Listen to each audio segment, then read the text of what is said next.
আজ অনেক ছাত্র পড়তে বসে কিন্তু মন বসে না।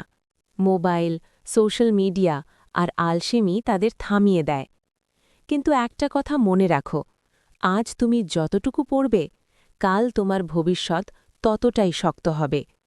সফল মানুষ আর সাধারণ মানুষের মধ্যে পার্থক্য খুব বড় কিছু না। পার্থক্যটা শুধু অভ্যাসে। যখন অন্যরা সময় নষ্ট করে, তখন সফল মানুষরা নিজেদের উন্নত করতে কাজ করে।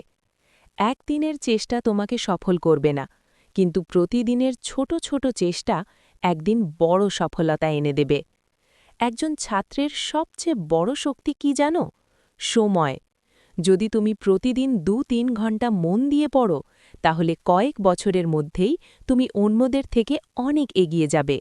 ভাবো, একদিন তুমি তোমার বাবা মায়ের মুখে হাসি আনবে। তারা গর্ব করে বলবে, ওইটা আমার ছেলে, ওইটা আমার মেয়ে। সেই দিনের জন্যই আজ তোমাকে কষ্ট করতে হবে, কারণ সফলতার কোনো শর্টকাট নেই। আজ থেকেই একটা সিদ্ধান্ত নাও, আমি সময় নষ্ট করব না, প্রতিদিন একটু একটু করে এগিয়ে যাব। কারণ মনে রেখো, ছোট ছোট চেষ্টা একদিন বড় সফলতার গল্প লেখে। এখনই বইটা খুলে বসো, তোমার ভবিষ্যৎ তোমার